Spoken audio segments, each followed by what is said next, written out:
نحمدہ و نصلی علی رسولہ الکریم اما بعد۔ اسلام اور انسان کے چار بنیادی حقوق۔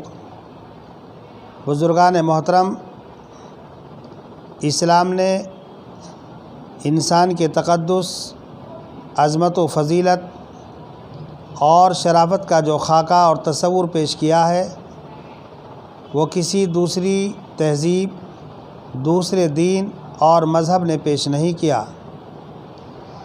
انسان کے تقدس کا اندازہ قرآن کریم کی اس آیت کریمہ وَلَقَدْ كَرَّمْنَا بَنِي آدَمَ وَحَمَلْنَاهُمْ فِي الْبَرِّ وَالْبَحْرِ سے لگایا جا سکتا ہے۔ ہم نے بنی آدم کو عزت دی، خشکی اور تری میں سواری دی، عمدہ اور نفیس غذائیں عطا کی اور اکثر مخلوقات پر فضیلت دی۔ بزرگان محترم، حضرت آدم علیہ نبینا علیہ السلام کو مسجود ملائکہ بنایا، یعنی فرشتوں کے ذریعے سے سجدہ کرایا گیا۔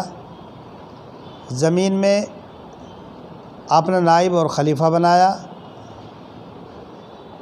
اور جس امانت کے بارگراہ کو اٹھانے سے آسمانوں، زمینوں اور پہاڑوں نے انکار کر دیا، حضرت انسان نے اس امانت کے بارگراہ کو اٹھایا۔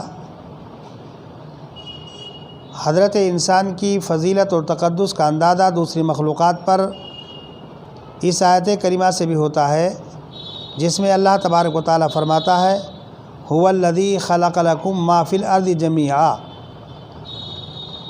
جو چیزیں اللہ تبارک و تعالیٰ نے زمین میں پیدا کی، وہ انسان کی راحت کے لیے، انسان کے نفع کے لیے بنائی ہے۔ بزرگان محترم، جب مذہب اسلام نے انسان کے تقدس کا، انسان کی شرافت و عظمت کا اس قدر خیال فرمایا، تو یہ کیسے ہو سکتا ہے کہ انسان کے بنیادی حقوق کو مذہب اسلام نظر انداز کرے اور اس کے بنیادی حقوق سے بے توجہی اور لاپرواہی برتے؟ بزرگان محترم، مذہب اسلام نے انسان کے چار ایسے بنیادی حقوق بیان فرمائے کہ جس کے اندر تمام حقوق آ جاتے ہیں، اور دنیا کی تہذیبیں اور حکومتیں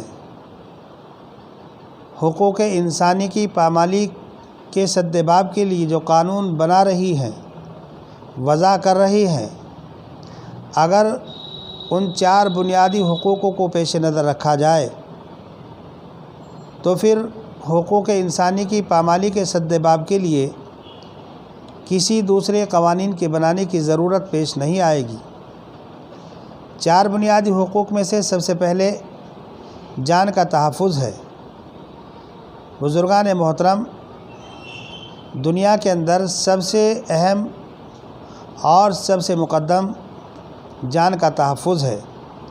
مذہب اسلام ہر شخص کو جینے کا پورا اختیار دیتا ہے۔ اس بات کا اختیار دیتا ہے کہ وہ خوشحالی کی زندگی گزارے، فارغ البالی کی زندگی گزارے، اس کی زندگی میں اس کی جان کو کسی طرح کا کوئی نقصان نہ ہو، کوئی خطرہ نہ ہو، حتیٰ کہ کسی دوسرے آدمی کے لیے اس بات کی اجازت نہیں کہ کسی شخص کو ناحق قتل کرے، ناحق کسی کا خون کرے۔ اللہ تبارک و تعالیٰ قرآن کریم میں فرماتا ہے کہ جس نفس کو اللہ تبارک و تعالیٰ نے محترم بنایا، اس نفس کو قتل کرنے کی اجازت نہیں۔ بزرگان محترم، تعزیرات اور حدود کے احکام اللہ تبارک و تعالیٰ نے مدینہ منورہ میں نازل فرمائے، لیکن انسانی جان کا تحفظ اور اس کی حفاظت کے سلسلے میں احکامات مکۃ المکرمہ میں ہی نازل فرما دیے تھے۔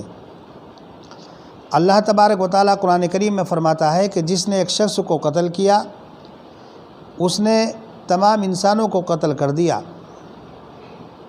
اور جس نے ایک نفس کو، ایک انسان کو بچایا، اس نے تمام انسانوں کو بچا لیا۔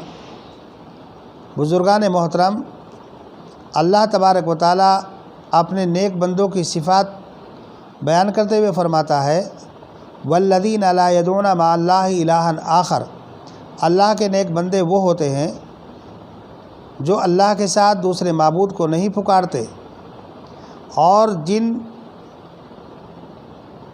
جانوں کو اللہ تبارک و تعالیٰ نے محترم بنایا ہے ناحق ان کو قتل نہیں کرتے۔ اللہ تبارک و تعالیٰ نے متعدد آیات کریمہ میں انسانی جان کے تحفظ کو اور اس کی حفاظت کو سب کے لیے لازم اور ضروری قرار دیا ہے۔ اگر کوئی آدمی کسی کو قتل کر دے تو ورثۂ مقتول کے لیے قصاص لینے کی اجازت دی گئی، اور اس میں آزاد اور غلام، مرد و عورت کے درمیان کوئی تفریق نہیں رکھی گئی۔ بزرگان محترم، ہر شخص پر خود بھی یہ ذمہ داری عائد ہوتی ہے کہ وہ اپنی جان کی حفاظت کرے، حتیٰ کہ اتنی عبادت اور ایسی عبادت اور ریاضت اور مجاہدہ کرنے کی اجازت نہیں جس سے انسان کی جان کو خطرہ یا اس کی جان ہلاکت میں پڑ سکتی ہو۔ نبی اکرم صلی اللہ علیہ وسلم نے ارشاد فرمایا تمہارے جسم کا تمہارے اوپر حق ہے، تمہاری آنکھ کا تمہارے اوپر حق ہے، تمہارے اہل و عیال کا تمہارے اوپر حق ہے، تمہارے متعلقین اعزاء اقربا کا تمہارے اوپر حق ہے۔ ایسا کوئی کام کرنا جو اس کی طاقت میں نہ ہو۔ انسان کو اللہ تبارک و تعالیٰ نے مکلف نہیں بنایا، لا یکلف اللہ نفسا الا وسعہا، اور نہ ایسا کام کرنے کی شریعت نے اجازت دی جو اس کے طاقت میں نہ ہو، اس کے بس میں نہ ہو، اور اس کی وجہ سے جان کو خطرہ اور اس کی جان ہلاکت میں پڑ سکتی ہو۔ اللہ تبارک و تعالیٰ قرآن کریم میں فرماتا ہے وَلَا تُلْقُوا بِأَيْدِيكُمْ إِلَى التَّهْلُكَةِ، اپنے آپ کو ہلاکت میں مت ڈالو۔ بزرگان محترم، کسی کو قتل کرنا یہ تو بہت بڑا گناہ ہے، پوری انسانیت کو قتل کرنا ہے۔ ایک انسان کو کسی دوسرے انسان پر اس بات کی اجازت نہیں وہ ظلم کرے، تعدی کرے اور زور سے کام لے، حتیٰ کہ اس بات کا اختیار نہیں کہ اپنی رائے کو اس پر مسلط کرے۔ جو مذہب ماں باپ کے، ازواج کے، اولاد کے، غلاموں کے، نوکروں کے، بڑوں کے، چھوٹوں کے، یتیموں کے،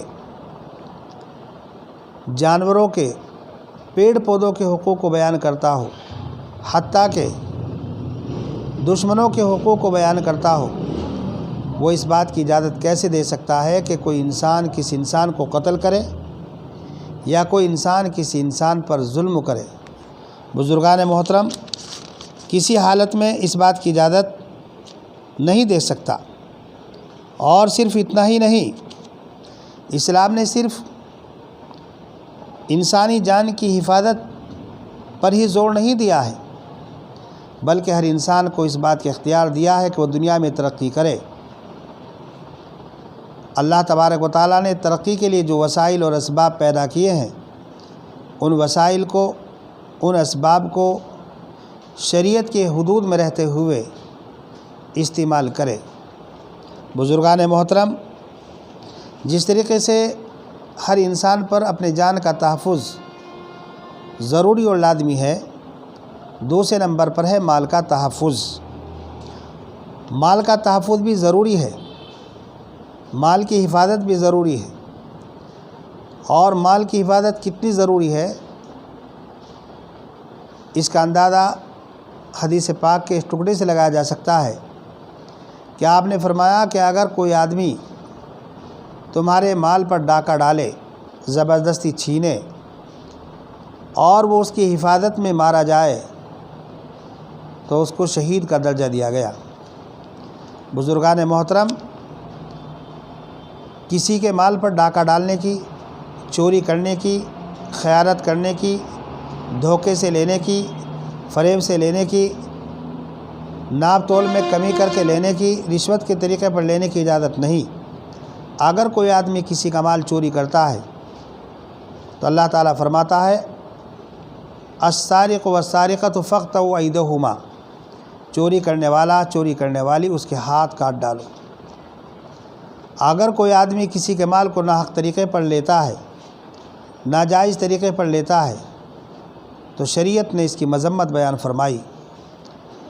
یا ایھا الذین آمنوا لا تاکلوا اموالکم بینکم بالباطل الا ان تکون تجارۃ عن تراض، آپس میں ایک دوسرے کا مال ناحق طریقے پر کھانے کی اجازت نہیں، ہاں یہ کہ تجارت کے ذریعے سے ہو اور آپس کی رضامندی سے ہو۔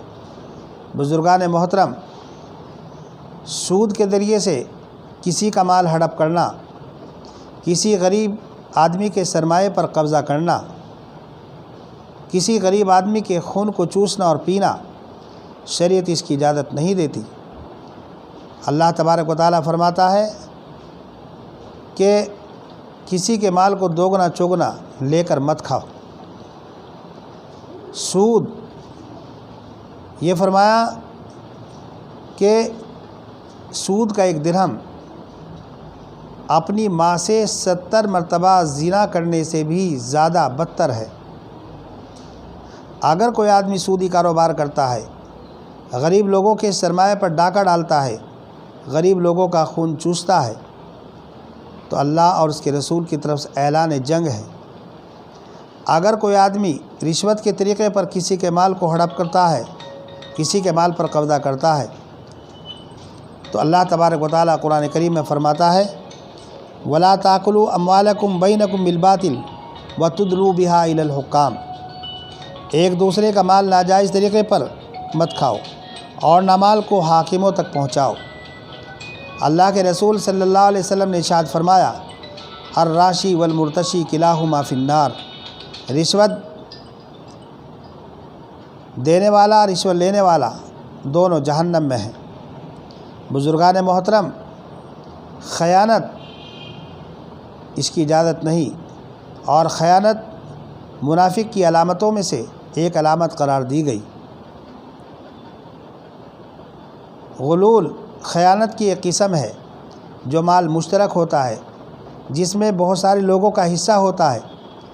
جب تک وہ مال آپس میں تقسیم نہ کر لیا جائے، اس سے پہلے اس میں سے چوری سے کچھ لینا یا اس میں سے اچھا اپنے لیے رکھ لینا، شریعت اس کی اجازت نہیں دیتی۔ بزرگان محترم، ناپ تول میں کمی اور بیشی ایسے لوگوں کے لیے یہ فرمایا ویل ہے، ویل، ویل للمطففین، جب وہ لیتے ہیں تو پورا پورا لیتے ہیں، جب دیتے ہیں تو کمی کرتے ہیں۔ ویل، ناپ تول میں کمی کرنے والوں کو ویل میں داخل کیا جائے گا، ویل میں ڈالا جائے گا۔ ویل جہنم کا وہ گڑھا ہے جس سے جہنم بھی روزانہ 70 مرتبہ پناہ مانگتی ہے۔ اور ویل کا مطلب صرف ناپ تول میں کمی کرنے والے ہی نہیں داخل ہوں گے، ہر وہ شخص جو اپنے فرائض میں، اپنی ڈیوٹی میں، اپنی ملازمت میں کسی بھی طرح کی کوتاہی اور کمی کرتا ہے۔ بزرگان محترم، تیسرے نمبر پر ہے عزت اور آبرو کی حفاظت۔ کبھی کبھی انسان اپنی جان کو بھی نچھاور کر دیتا ہے، اپنے مال کو بھی نچھاور کر دیتا ہے، لیکن عزت اور آبرو اتنی عزیز اور محبوب ہوتی ہے، اس پر قدکن لگانا اور اس پر بٹا لگانا اور دھبا لگانا اس کو کبھی پسند نہیں کرتا۔ مذہب اسلام نے انسان کے جذبے اور احساس کا پورا پورا خیال فرمایا۔ اللہ تبارک و تعالیٰ نے قرآن کریم کے اندر فرمایا کہ دیکھو، انسان کی عزت پر، اس کی آبرو پر سب سے بڑا دھبا، سب سے بڑا داغ وہ زنا ہے۔ اس لیے فرمایا ولا تقربوا الزنا انہ کان فاحشہ، زنا کے قریب بھی مت جاؤ، بے شک وہ بدکاری اور غلط راستہ ہے۔ بزرگان محترم، کسی دوسرے آدمی کو اس بات کی اجازت نہیں کہ کسی آدمی کو بغیر وجہ کے اور بغیر اس کام کے کیے ہوئے کے الزام لگائے، بہتان لگائے، شریعت نے اس کی مذمت فرمائی۔ فرمایا والذین یؤذون المؤمنین والمؤمنات بغیر ما اکتسبوا، جو لوگ مومن مردوں اور عورتوں کو ان کے بن کیے یعنی الزام لگا کر تکلیف پہنچاتے ہیں، وہ بہتان اور کھلی ہوئی حق تلفی کا بوجھ اٹھاتے ہیں۔ بزرگان محترم، بعض لوگ وہ ہوتے ہیں جو جرم کرتے ہیں لیکن اپنا جرم دوسروں پر ڈال دیتے ہیں۔ عام طور سے یہ وہاں ہوتا ہے جہاں بڑے لوگ جرم کرتے ہیں، اور جب ان کو یہ محسوس ہوتا ہے کہ میں اس جرم کے اندر پھنس رہا ہوں، پکڑا جا سکتا ہوں، تو وہ نادار غریب اپنے ماتحتوں پر ڈال دیتے ہیں، یا ان کو پیسوں کا لالچ دے کر اس بات پر آمادہ کر لیتے ہیں کہ ہاں یہ کام ہم نے کیا ہے۔ ایسے لوگوں کے بارے میں قرآن کریم فرماتا ہے وَمَن يَكْسِبْ خَطِيئَةً أَوْ إِثْمًا ثُمَّ يَرْمِ بِهِ بَرِيئًا فَقَدِ احْتَمَلَ بُهْتَانًا وَإِثْمًا مُبِينًا، اور جس نے خطا یا گناہ کا ارتکاب کیا اور پھر اس نے اس کی تہمت بے قصور پر لگائی تو اس نے بہتان اور واضح حق تلفی کا بار اپنے اوپر لاٹ دیا۔ بزرگان محترم، بہت سے لوگ دوسروں کو متہم اور بدنام کرنے کے لیے مختلف قسم کے ہتھ کنڈے، غیبت اور چغلخوریاں کرتے ہیں، ٹھٹا اور مذاق کرتے ہیں۔ اللہ تبارک و تعالیٰ قرآن کریم میں فرماتا ہے یا ایھا الذین آمنوا لا یسخر قوم من قوم عسیٰ، کوئی کسی کا مذاق نہ اڑائے، ہو سکتا ہے جس کا مذاق اڑایا جا رہا ہے وہ تمہارے سے بہتر ہو۔ کسی کو برے لقب سے مت پکارو، جو اس کا نام ہے وہی نام لے کر کے پکارو۔ بزرگان محترم، نبی اکرم صلی اللہ علیہ وسلم نے حجۃ الوداع میں فرمایا تھا کہ لوگوں کا خون، مال، عزت اور آبرو اسی طرح محترم ہے جس طرح آج کا دن اور خانہ کعبہ محترم ہے۔ چوتھے نمبر پر جو بنیادی حق دیا ہے وہ فکر و خیال کی آزادی ہے۔ بزرگان محترم، انسان اپنے جان و مال کی قربانی بے تکلف دے دیتا ہے، لیکن اپنے عقیدہ، فکر و خیال اور رائے کی آزادی کے حق کو چھیننا کبھی گوارا نہیں کرتا، اور نہ اپنی رائے پر کسی قسم کی بندش اور قید کو پسند کرتا ہے۔ اور اگر دیکھا جائے انسان اور حیوان کے درمیان مابہلی امتیاز جو چیز ہے وہ رائے کی آزادی ہے۔ بزرگان محترم، قرآن کریم نے جگہ جگہ انسان کی رائے کو اہمیت دی ہے، اور یہ فرمایا کہ ہر انسان اپنی رائے سے تصرف کرے، اپنی رائے پر عمل کرے، حتیٰ کہ شریعت اسلامیہ نے اگر کہیں پر کسی انسان کی رائے پر قدغن لگایا تو وہ قدغن ایسا ہے، وہ بندش ایسی ہے جیسے کوئی مخلص اور ناصح طبیب کسی مریض کو مضر اشیاء کے استعمال کرنے سے روکتا ہے، یا جیسے باپ اپنے چھوٹے بچے کو، نابالغ بچے کو آگ میں ہاتھ ڈالنے سے یا بری باتوں سے روکتا ہے۔ بزرگان محترم، اگر اللہ تبارک و تعالیٰ نے کسی کو مال دیا ہے تو آپ کے اختیار نہیں کہ آپ اس کو تصرف سے روکیں، آپ کے اختیار نہیں کہ آپ اس کو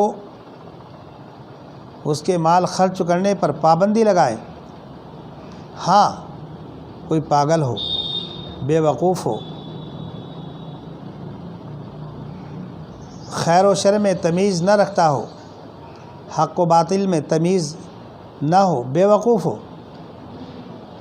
تو تمیز پیدا ہونے تک اس کے اولیاء اس کو روک سکتے ہیں۔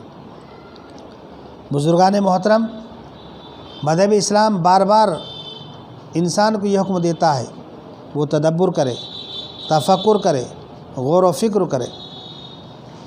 اگر کوئی آدمی آپ کے سامنے کوئی رائے رکھتا ہے تو آپ پر لازم اور ضروری نہیں آپ بغیر غور و فکر کے اس کو تسلیم کریں۔ آپ کو اس بات کی آزادی ہے کہ پہلے آپ غور و فکر کیجئے، تدبر کیجئے اور غور و فکر کرنے کے بعد اس کو اختیار کیجئے۔ حتیٰ کہ دین جیسی چیز، اسلام جیسا مذہب، اس کو قبول کرنے پر بھی زبردستی نہیں کی جا سکتی۔ لا اکراہ فی الدین، دین میں زبردستی نہیں۔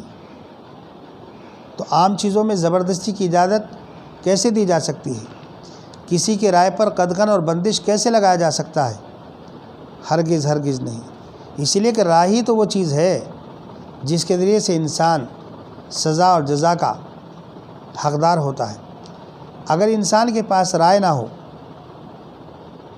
حق رائے دہی نہ ہو، وہ اپنی رائے کا استعمال نہ کر سکتا ہو، تو پھر انسان میں اور ایک حیوان میں کیا فرق ہو سکتا ہے؟ بزرگان محترم، نبی اکرم صلی اللہ علیہ وسلم چاہتے تھے تمام لوگ اسلام کے اندر داخل ہو جائیں، لیکن اللہ تبارک و تعالیٰ نے آپ کو بتایا یہ آپ کے لیے ممکن نہیں کہ آپ سب لوگوں کو اسلام میں داخل کر دیں، اور فرمایا افانت تکرہ الناس حتی یکونوا مؤمنین، کیا آپ لوگوں پر زبردستی کریں گے کہ وہ ایمان لے آئیں؟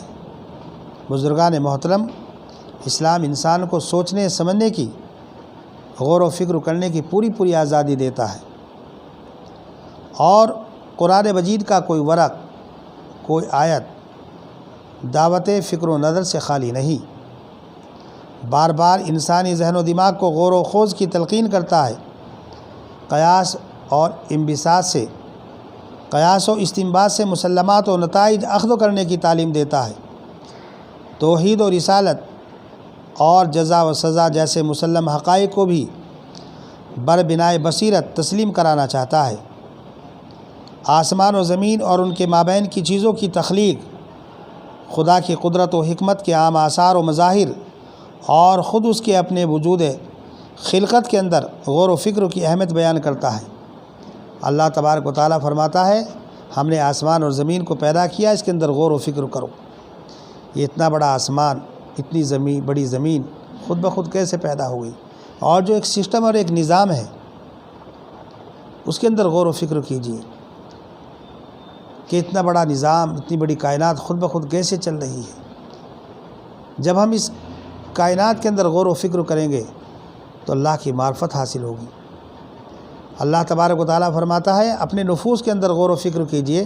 انسان کا جو نفس ہے وہ عالم اصغر ہے، آسمان و زمین عالم اکبر ہے۔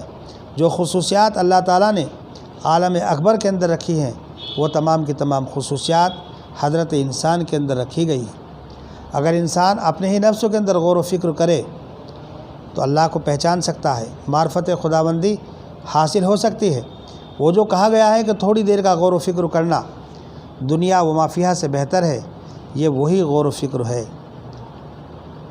ایسا ہی غور و فکر ہے جس کے ذریعے سے اللہ کی معرفت حاصل ہوتی ہو، جس سے آپ اللہ کو پہچان سکتے ہو۔ بزرگان محترم، تو یہ 4 بنیادی حقوق، نمبر 1 جان کا تحفظ، نمبر 2 مال کا تحفظ، نمبر 3 عزت آبرو کا تحفظ، اور نمبر 4 فکر و خیال کی آزادی۔ مذہب اسلام نے انسان کو یہ 4 ایسے بنیادی حقوق عطا کیے ہیں کہ اگر ان 4 بنیادی حقوق کو پیش نظر رکھا جائے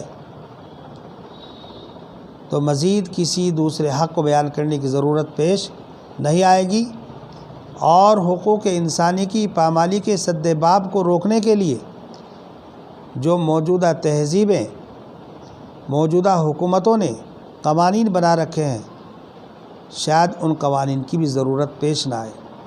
اللہ تبارک و تعالیٰ سے دعا ہے کہ اللہ تبارک و تعالیٰ ہم سب کو تعلیمات اسلامی کو جاننے اور ان پر عمل کرنے کی توفیق مرحمت فرمائے۔ وما علینا الا البلاغ۔